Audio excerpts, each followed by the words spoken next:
you can just give us, some of your background on really where is Millworks by Design today, like kind of scope and scale, Mhm. and how did you get into it? Yeah. Okay. Well, where we are today is the company is about to turn 16 years old. And I always say this when I always feel like I'm compelled to say this when I talk about the age of the company. But I have my second daughter, Olivia, was born about 2 weeks before we started Millworks by Design. And so Olivia just turned 16. Millworks by Design is about to turn 16. And it's been uncanny how similar the company and Olivia have been in their developmental stages. So, like when Olivia was a toddler, just learning how to walk, that's basically where Millworks was at. Yeah. Yeah. When Olivia was 13, and just dealing with all of those issues as a young lady, Yep. that's where Millworks was. And now she's 16. She's sort of she's kind of coming into her own as a young woman, and that's kind of where we are too. Like we've kind of gone through our some ups and downs over the childhood and over the puberty years, and now we're sort of like looking forward to becoming an adult and being a little bit more mature and like more productive. So that's Yeah. that's kind of where we're at. We have about 100 employees right now, and about 68 of them are field carpenters. So we're very, the bulk of our company is guys who are out in the field who are practicing the craft every single day. And the rest of the team basically supports that. So we have project managers, engineers and draftsmen, purchasing people, warehouse people, accounting people, all in HR people, all in support of what's going on those projects.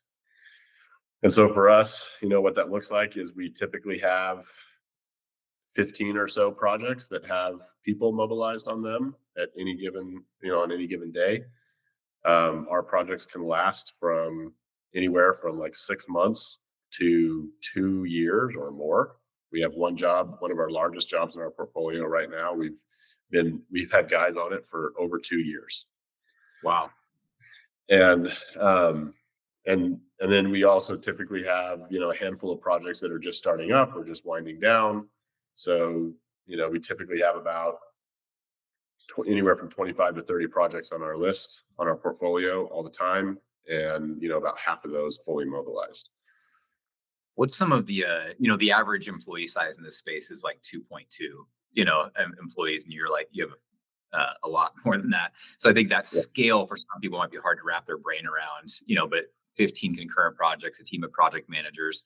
And so the 16-year-old, like, and now people can imagine in the early days, it was not that, you The probably did early a days lot was of, not that. No, when we first started out, there actually was not a point in our particular history where I was wearing the bags. I was a carpenter prior to starting Millworks by Design for several years. So I definitely have that experience. I've done the work, and I'm really into the craftsmanship side of it. But when we started Millworks by Design, we started winning projects that were large enough to immediately start hiring a crew.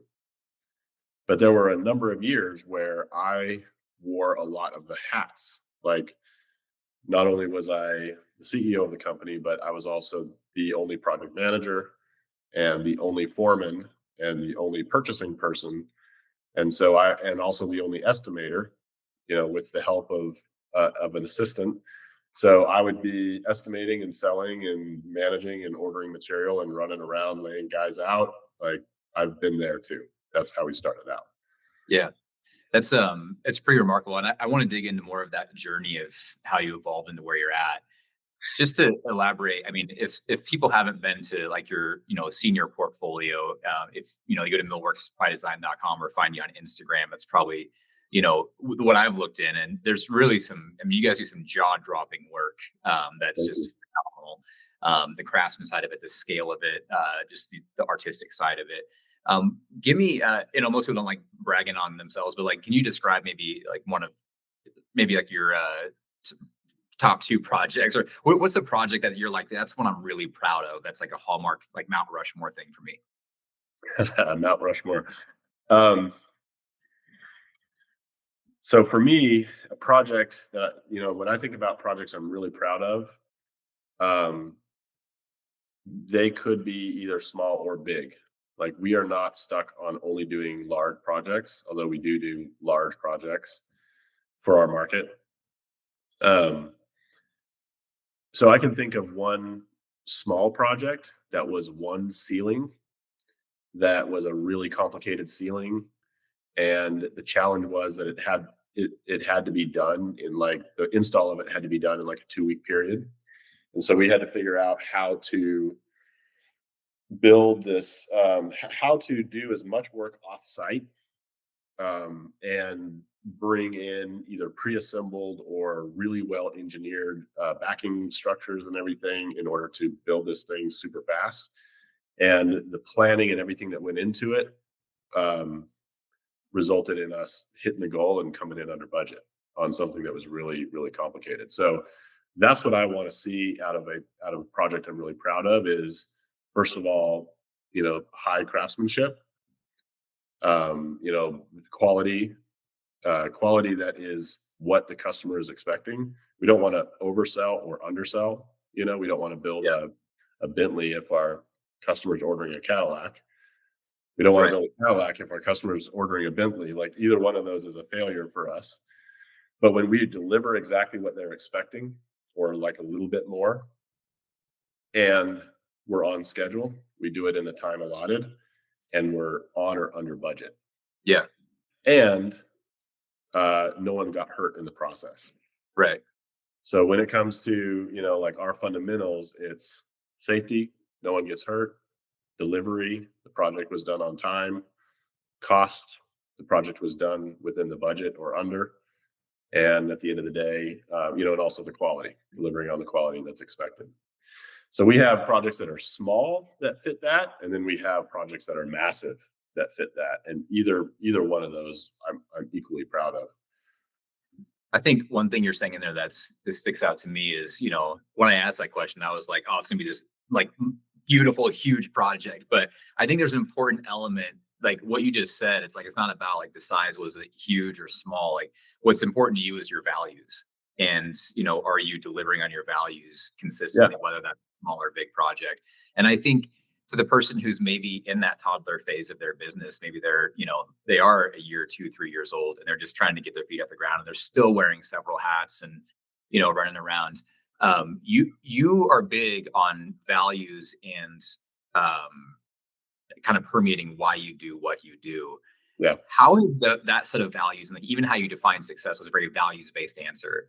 How North by Design, your values, how has that shaped you and helped you get from being 2 years old to being 16 years old? Yeah. Okay. So before I answer that question, I do want to make one more point about favorite projects, which is we have learned the hard way that the big projects are not always, they can look glamorous, but if you make a mistake, let's say you underestimate, a certain labor task on one of those big projects. Mhm. The problem with that is it gets multiplied over the quantity of that task across the entire project. We've had projects where we have been, thousands and thousands of hours over budget because of Wow. issues like that we've had to finish, sometimes even out of pocket. And so the big projects, we do have big projects that we're proud of, but we've definitely learned that like there's a lot of risk that's associated with them as well. Yeah. They can take you out. Yeah. I'm So, gonna come back to that values question, but yeah, so so something in there like so what are things like someone who's in that space to hear someone at your scale can lose money on a job, because everyone that's listening to this has lost money on a job before. yeah, What are for sure. things that you've learned? What advice can you give on making sure people don't lose money on a job? Oh boy. Um, I mean, we still are constantly struggling with this. I mean, it's an everyday thing. I think if you take it full circle, we we try to we try to keep a price book of standard labor hour units for the type of work that we encounter that we base our estimates on.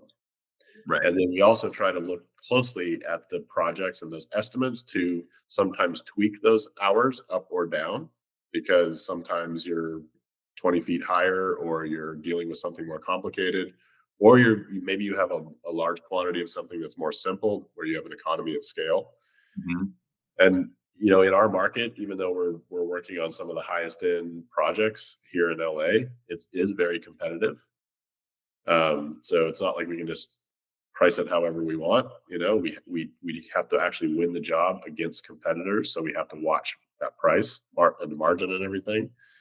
So we try to standardize our units, and then we do the work, and we try to do a good job of managing that work and planning the work so that we're not just throwing men at projects, but we are planning how we're going to do it. We're coming up with tools and techniques that may help us be more efficient, and then tracking what our actual is versus the budget.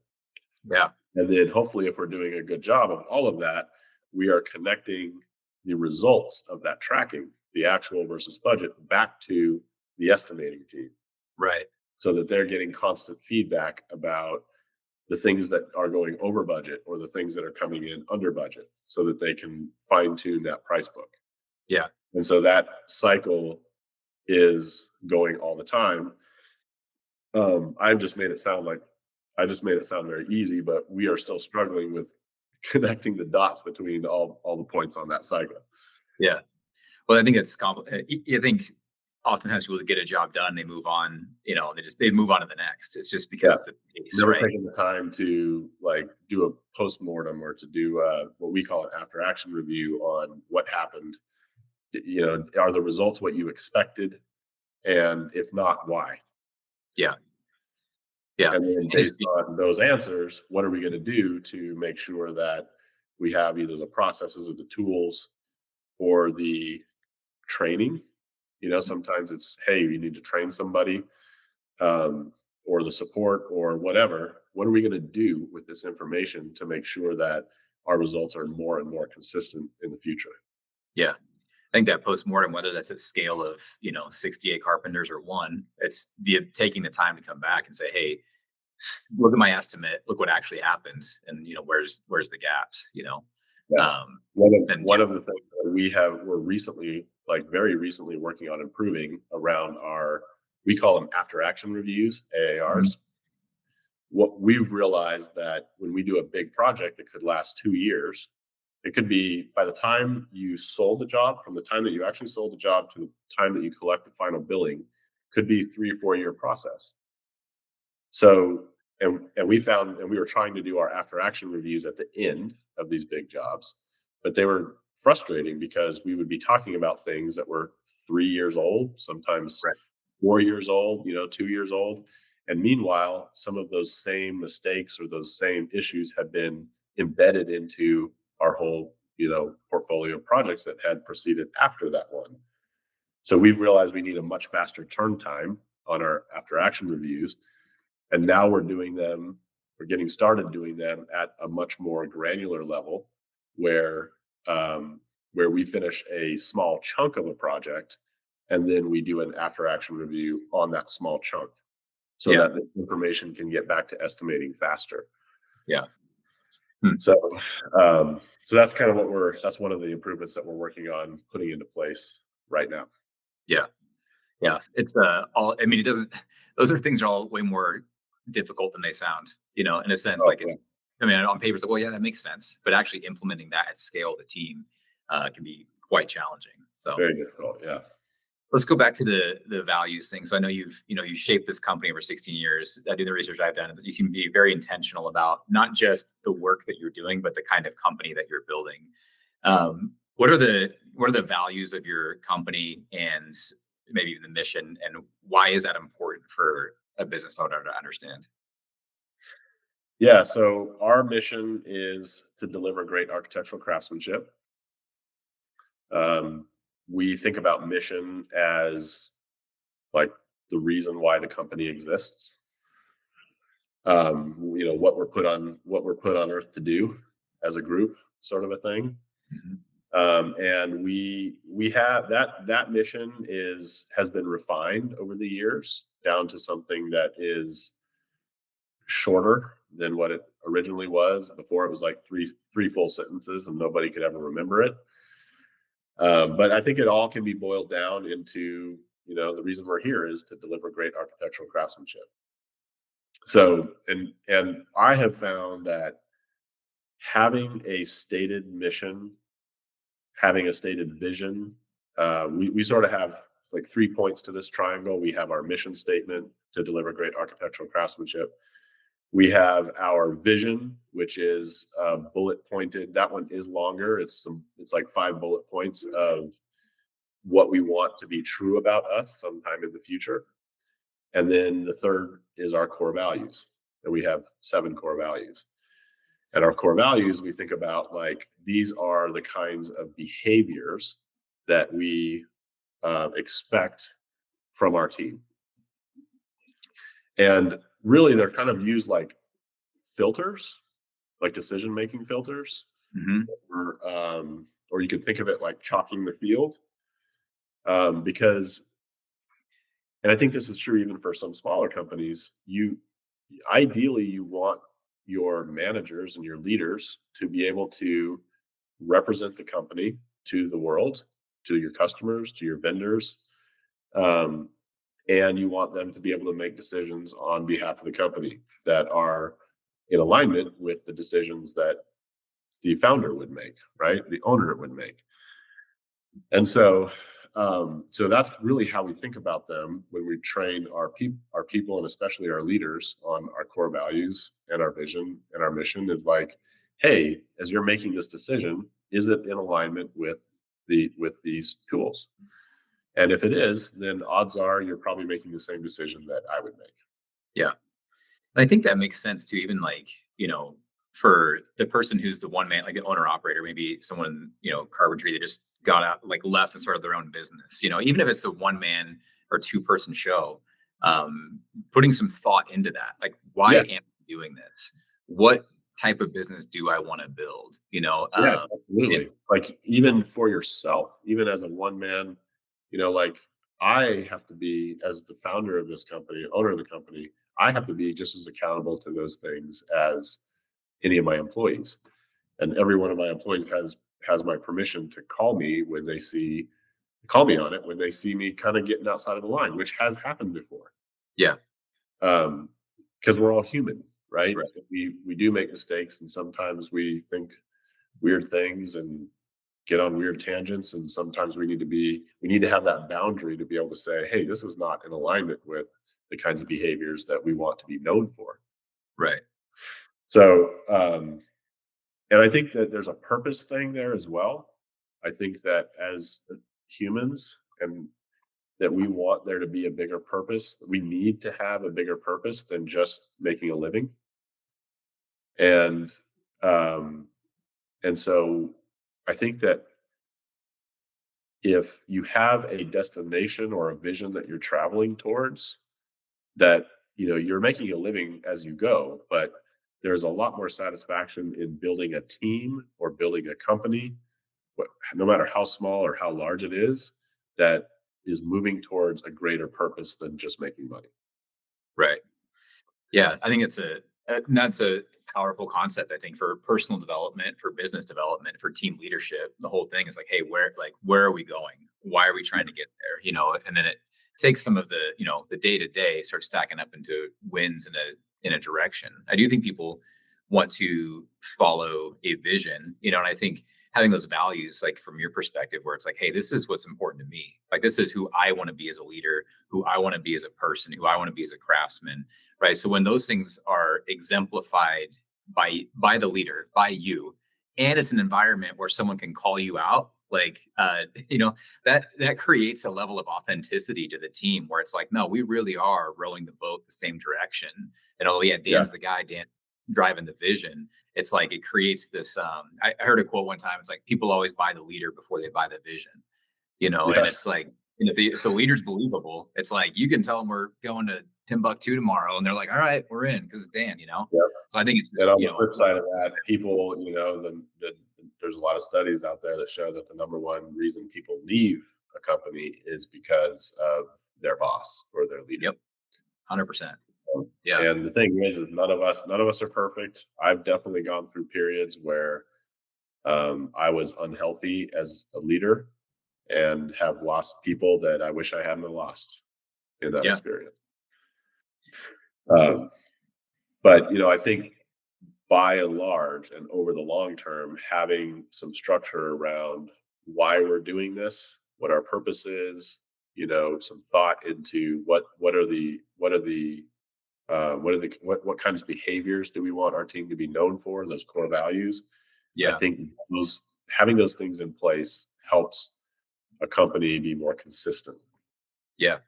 I think a lot of and this kind of ladders into kind of the next thing I was, thinking about here was the idea of growing a team and finding employees. Like we talk to a lot of our customers are they want to grow. They've maybe it's it's a 5 or 10 employee or less company where it's like I want to grow and build and move into more of that leadership role and build a long-standing business, but I can't find the people. That's like the number one thing we hear is I just can't find the right people to work for me. Um, what are things you've figured out along the way? Because it's not like you've got some magical supply of carpenters just showing up, but you've been intentional about who you hire, and how you retain people. What are some Yeah. things you've learned along the way in that journey? Well, I can say that where we're sitting right now, it doesn't seem like we're having as hard of a time finding good people as what I hear everybody talking about. Um, but I think it hasn't always been that way, and I think it's kind of one of those things where, um, you got to be willing to put in the work. Um, if you, it's kind of like getting a loan versus paying for something versus cash. Like when you finance something, there's interest to pay. Like you got to pay the price Yeah, for putting it easy, right? Versus if you were to save up, and then buy it for cash. Not, I'm not trying to get into a conversation about finance because yeah. there's good and bad debt, right? I'm following the analogy. We're going. But where I'm trying to go with that is like we put in a lot of hard work early on in our recruiting effort, and we kind of had to because we had the business coming in that we needed to find a crew for. And so early on, I sort of put an expectation in to our team as well as to myself that we needed to always be recruiting, even if we felt like we didn't need people. Like basically have a part of our calendar or a part of our daily energy go towards managing the pipeline of incoming people who are interested, interviewing people. Um, and so we sort of like worked really, really hard at really working to find people, creating a constant pipeline. We also worked hard at creating the kind of work environment where people could really see kind of a difference between what it's like to work here versus what it's like to work somewhere else.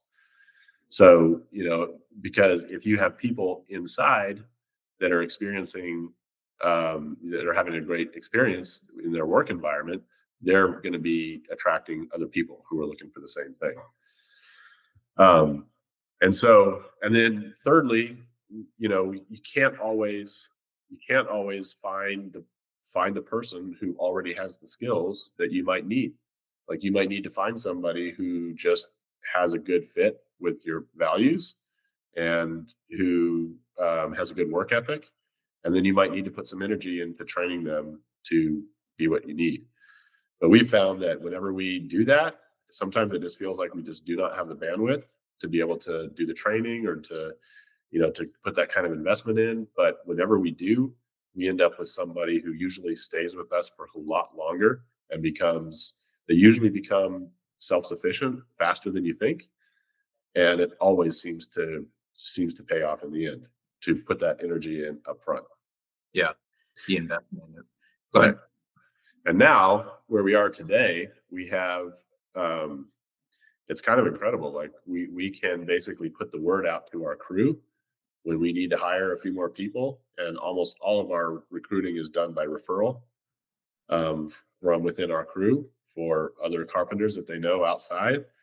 And of course, we have a pretty stringent um, qualification process. It's not like anybody can just come in the door, but we've kind of gotten to the point where when we need to increase our crew size, we can put the word out, and we've got a lot of incoming interest.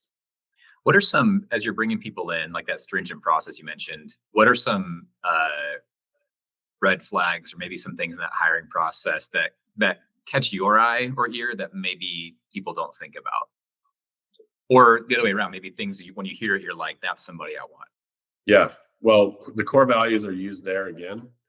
Anybody who comes in the door, basically the first filter is talking with our HR director, and she is really looking for core value fit.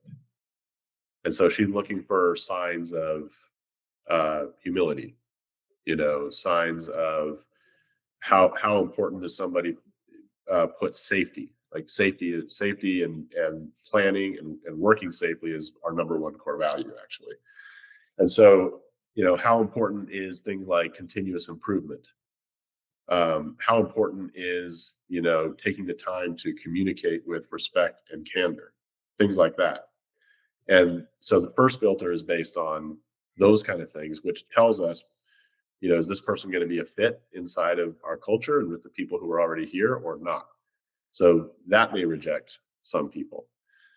And then from there, we go on to more of a skills assessment, and we have the person who's applying rank themselves on our skills list, and they rank themselves based on like, hey, I've never done this before, or I've done this a few times, or I do this proficiently and I can do this on my own.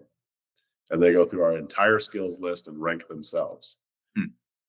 Based on that, we then have an interview with some of our foremen. So that gives them an outline of things to talk about, like, do they really know uh, this particular skill or that particular skill? How would they go about doing it? Approaching it. What tools would they need? How long would it take them? What does quality look like? So based on all of that kind of information, we're trying to narrow down to, is this person a fit? Number one, and number two, um, can we rank them within our carpenter ranking system so that we can make them an offer and they are paid fairly from day one? What's always the worst is when we bring somebody in and we hire them at a higher rank than what they can actually perform at, Yeah. which means they have to be brought back down to the appropriate rank. We find that the best people tend to be the ones who are the most humble about their own skills, and oftentimes we hire somebody in at a lower rate, and then 6 months later, when when we're doing our biannual carpenter comp review, we're bumping them up a couple ranks because we can see based on them working on our job site that they are actually operating at a higher level than what they sold themselves at. Yeah. And I've listened to you talk about this subject before, but I want to maybe break down a couple more things for someone who maybe sitting here thinking like, wait, what did he just say? Like a scale? Like there's like a number assigned to these people and like a 6 month Yeah, skills assessment. Can you just break that down? What does that look like? Do I sure. come in as level 1, 2, 3? Do I like, Yeah. So if you kind of think about, like in martial arts, where you start with a white belt and then you graduate to whatever, the yellow belt and so on until you get to yeah. black belt, right?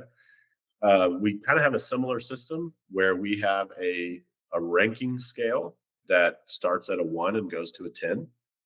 And we have certain skills and tools that are assigned to each one of those ranks. And so if you're brand new and you basically have no experience, you'd be hired in as carpenter 1. And if you are super, super skilled and you can operate efficiently with the appropriate level of quality to the project that we're doing, then you could be a 10. You know, a 10. All of our guys who are at the 10 level are considered like master carpenters, like higher than a journeyman. So, and then along with that, we have a biannual. We call it our carpenter compensation review, and it happens in the month of February and the month of August, every 6 months. And during those events, we bring our whole foreman team in, and we go through our entire crew, and we have a couple of very sort of organized exercises that we use to guide the conversation to make sure that it's as objective and fair as possible, and that there's no friends representing friends things going on. And we rank out our entire crew on that scale every 6 months. And if we have a guy who has objectively moved from one rank to the other, then he gets a raise. And in that way, we're able to make sure that, let's say you're a carpenter 7, that means that you're getting paid less than the carpenter 8s. Yeah. And you're getting paid more than the carpenter 6s. And you're getting paid in this similar wage band. Is a little bit of latitude within that band, but you know that you're getting paid in the same in the same band as all the other 7s. That's, I think, on one hand, it's like super simple, but it's also kind of brilliant, right? In a sense, people can do what they can do. Like, they got to show that they can do the skill, right? You can, again, like, people lie in job interviews and what they can do, can't do. But in this process, you're actually saying, hey, can they do this or not? Yeah. And it Yeah. gives, if I'm a level 2 guy, I know what I need to learn how to do in order to become a 3? Well, that's the part that we are working on making even more transparent. The answer is, we can tell you exactly what it is. We can say, here's the skills. And that conversation is happening at more of a one-on-one level. We do have a list that we can publish that says, here's the skills that are associated with each of these ranks, right? But going forward, one of the improvements that we want to put in place is an actual physical skills test. Yeah. Where if you're a 2 and you want to graduate to a 3, then this is what's going to be on the test. These are the skills that you'll need to demonstrate and the tools that need to be there for that. And whenever you're ready to take the test, take the test. It's totally like the martial arts thing, man. Yeah. Break forward. Yeah. Yeah. Yeah. That's cool. So I think it's the thing we're still developing. We've been using that system for a number of years now, but there's a lot more potential for how we develop it going forward, and we're really excited about doing it so that it becomes more and more and more objective and more clear for the craftsman. yeah. Here's what I need You know to what's cool learn, about that? and here's what I need to do to be promoted. It's really, there's a lot of cool elements about that. But you talked about like how your vision and mission of why does Millworks by Design exist and what are we doing? People want to believe in that, but what you're also outlining for your employees is a developmental path for them. Like, they feel like, I can get better, I can gain more skills. There's hard, tangible skills I can get that equate to more pay, and I can move up this scale. And so as they work for you for a year, 2, 3, 5 years, like, they feel like they're getting better, and they can point back and be like, yeah, when I started here, I could only do these things. And now at level 5, 6, like, I'm improving my skills as I go. I think there's something very motivating for the employee side of that too, where it's like, yeah, I feel like I'm getting better here. Absolutely. I think every team member sort of has the right to have a pretty clear vision of what the path is and what the possibilities are. Yeah. And so, for us, it actually goes beyond the ranking thing. That's just the carpenter path, right? But even within that carpenter path, once you get to a certain rank, you also have the option there's like a fork in the road where you really kind of need to think about, do I want to just continue becoming better and better at my craft as a craftsman, which is perfectly fine and valuable, or do I want to start exploring the leadership side? Yeah. And the management side. And so, beyond the 1 through 10, we also have a lead carpenter role, and a foreman role, and then a field manager above that. So, there is a path towards more and more responsibility if that's what a guy wants or a girl. Yeah. If you, when did you decide that I mean, I know you just started getting jobs that you need to cruise, but at a certain point, like your mindset has evolved pretty significantly over the last 16 years, I'm assuming. And like you've got a great leadership mind for how to lead the organization in this space. How did if there's someone we just talked to a lot of customers who know they want to grow, they know they can see the destination and maybe where you're at, but they've got a ways to go. What are some key things that you had to adjust in your thinking to start to get to the place where you're thinking on this level of how do I build and grow and develop teams and not just be a carpenter forever? I mean, you obviously still can and still do, but what are things that maybe events or happen that caused you to go down this road? Because at one point you took that fork in the road clearly, say, hey, I do want to get into leadership. I do want to get into running a business. Yeah. How did you come to that place? Well, I sort of have always been there in my mindset. Um, my background, even beyond Millworks, is that my family's always had this kind of entrepreneurial spirit, Hmm. um, and also sort of a buck convention spirit. Like, I actually didn't go to college, and my dad. The reason I didn't is because my dad was pretty vocal about this idea that, hey, if you want to do something that requires that kind of an education, then by all means go and do it.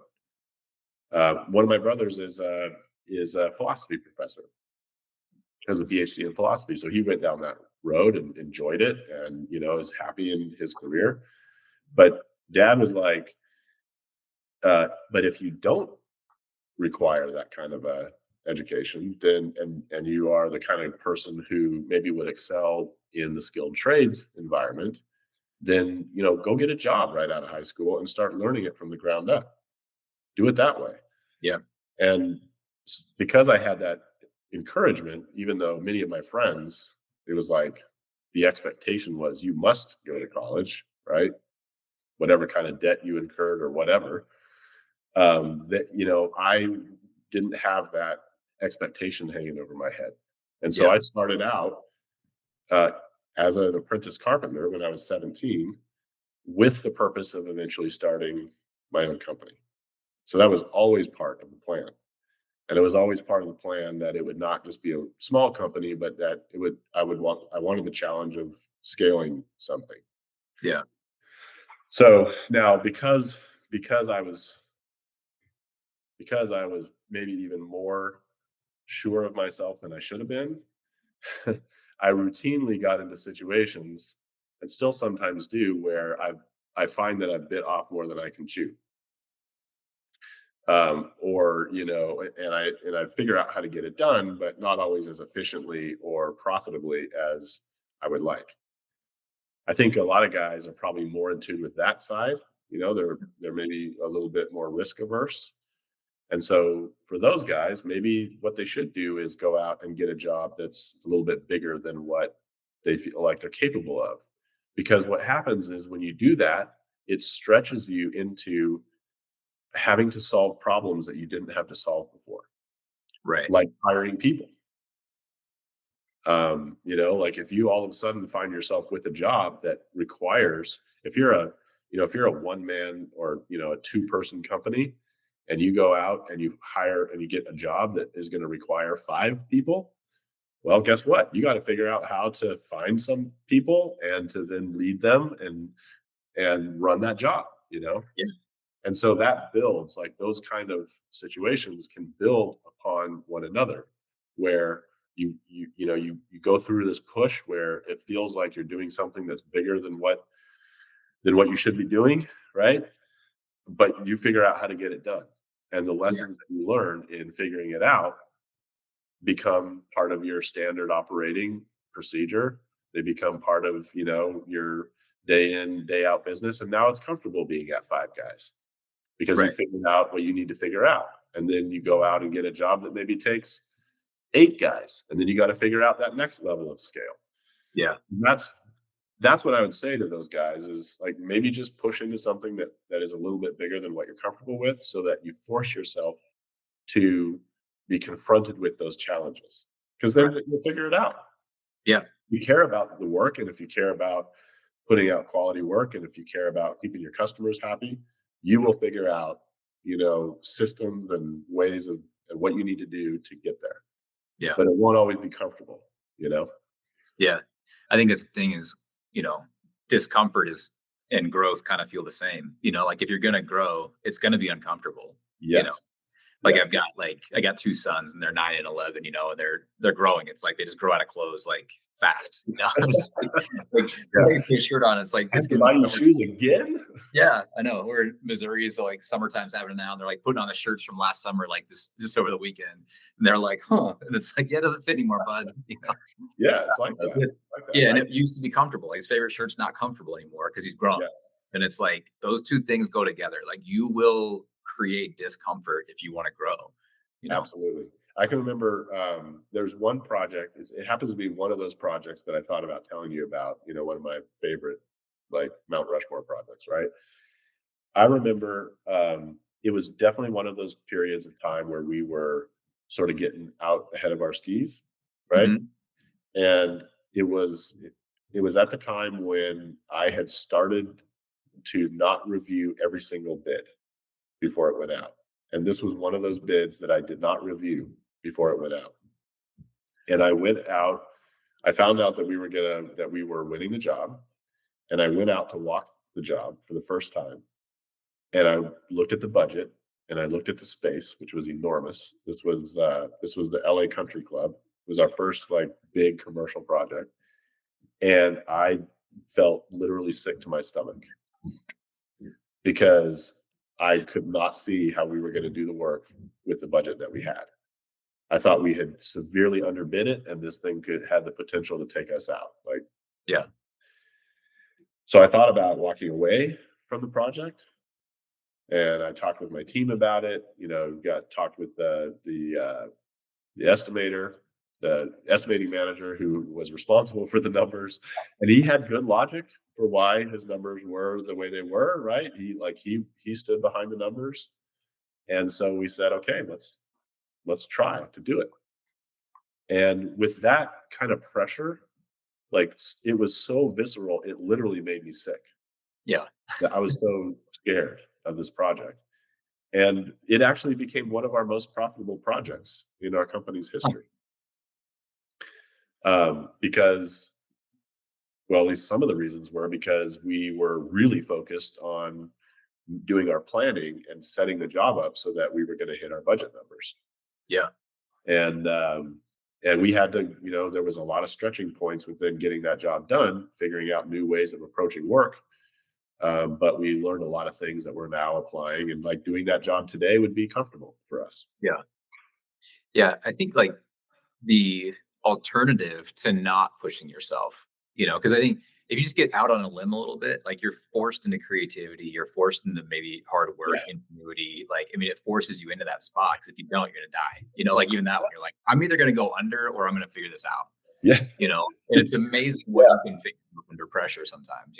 Exactly. Exactly. And if you don't, yeah, That's exactly my point. Is like, you can't tiptoe your way into some of these things. Like, you need to put yourself in the environment where you must figure out how to solve the problem. And it feels scary as hell, but that's where most of the creativity is. yeah. And it's the alternative is what is you stay where you are, doing exactly what you've been doing, how you've been doing it, taking the job that and I was talking to, Richard McMurray about this. He was like, I was bored. He was like, I can only do so many baseboards and like it's a certain point, it's like, okay, I'm comfortable with that. It works, but he was intellectually bored and physically tired and there's no vision, Yeah. You the need you alternative needed is stay where you you needed gotta grow. more. You needed more. Yeah, you needed more. Yeah. Well, I think it's really in any space, like yeah, pushing yourself into that. You've probably run into this with your journey is there's a lot of people who are maybe they are climbing that, the ranking system, whether at Millworks or just in life, they're figuring out more skills, and they're looking at it and saying, hey, um, for me to really lift the ceiling on my income, maybe they don't have an operation like yours where they could go work at, and it's like, well, I've got to go start my own business. I want to go on my own and start my own company. I'm sure you've had guys who've gotten better and said, hey, I'm going to go do my own thing. Yeah. You've probably seen some guys do that and succeed, and some guys do that and fail. What are Yes. what are the things that you can look at and say this guy's going to make it or not? What are the things that they've got to have if they want to go do it on their Ooh, that's a good question. Um,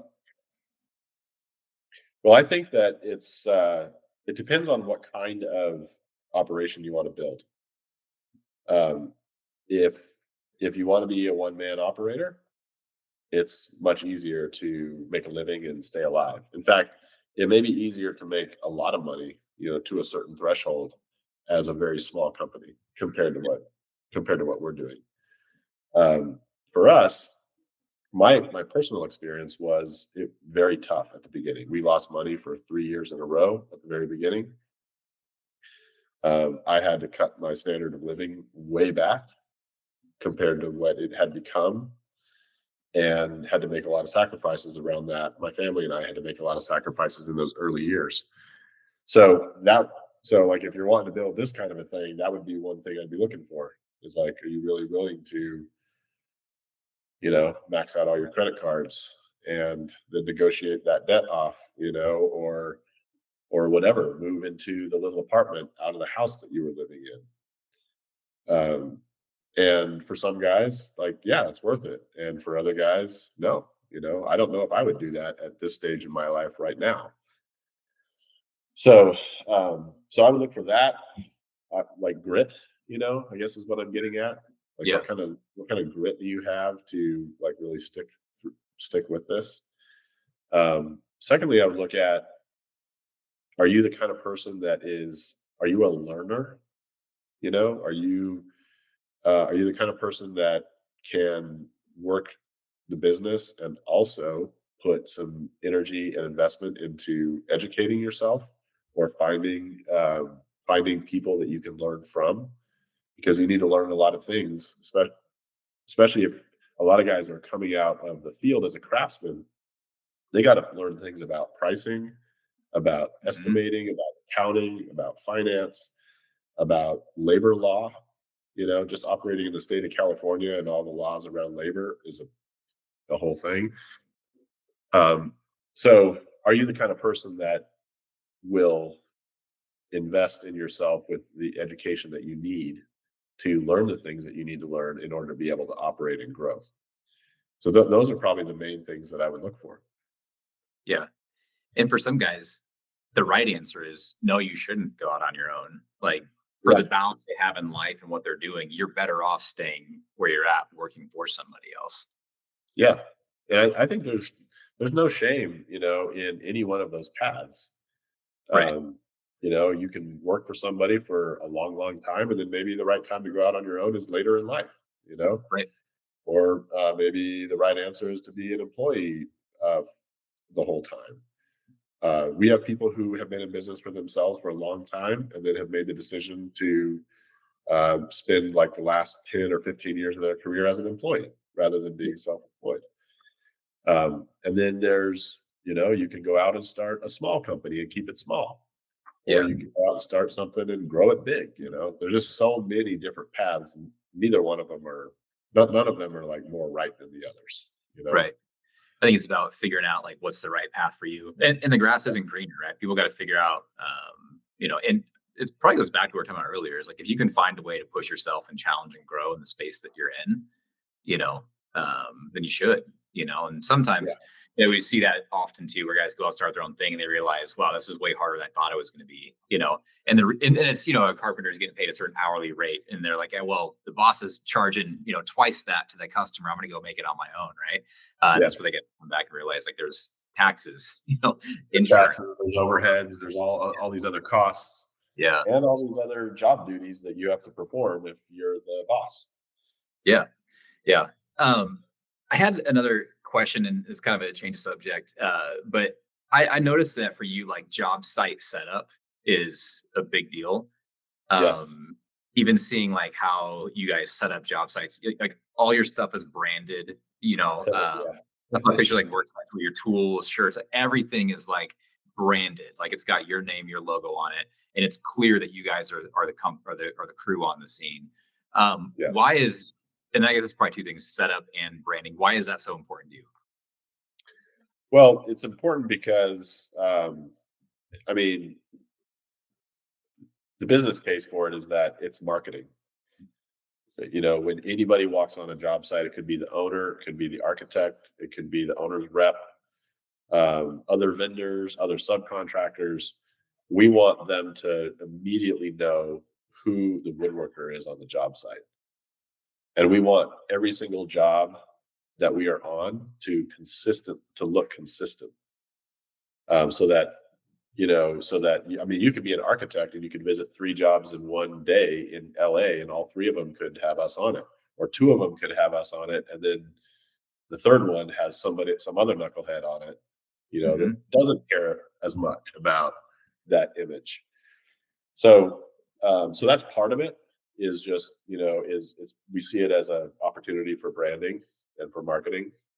The other part is that it ties into that kind of pride of craftsmanship ethos, or like this sense on our team that they're part of a team that is like the elite.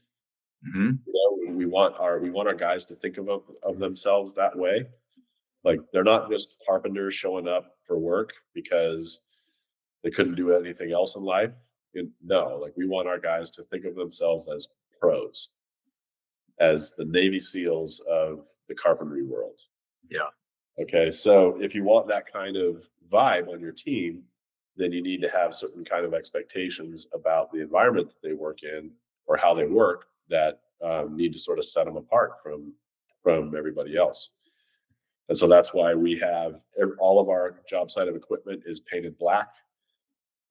Even our knack boxes, like all of our job boxes, we take the time to paint them and brand them with our stickers. And so when we roll into a job site, it's a saw stop saw every single time. The big saws are set up on a special cradle so that we can lift them on and off of a truck without having to recalibrate them every single time. Hmm. We have steel rolling tables that are set up so that they're the perfect height for an outfeed table on those job saws. So yeah, so everything is painted and everything is, and even with the shirts and the way the guys wear their tool vests and all of that is distinctive. And we put a lot of emphasis on keeping the job sites clean, keeping our work areas clean. Even if we're working in a job that is messy, like everyone else is messy, we want the place that we're working to be swept clean and free of scraps and all that kind of stuff. So we work hard to keep that standard high because of those things, because of Yeah. wanting to underline the fact that our crew is professional, and we work to a higher standard, and also to make sure that everyone around us knows when Millworks by Design is on site. And I know the answer to this question, but all of that, you see a bottom line impact in your business for doing that? Um, well, I don't track the costs. Yeah. Yeah. I mean, it's all embedded into our overheads, Yeah. and also into our job expectations. For example, it's on our warehouse manager's job description Mhm. that when a job box comes in from the field after a tour of duty, it might be all, busted up and battered and everything, that it gets cleaned out, vacuumed up, repainted, rebranded, and put on the shelf in a ready to deploy condition.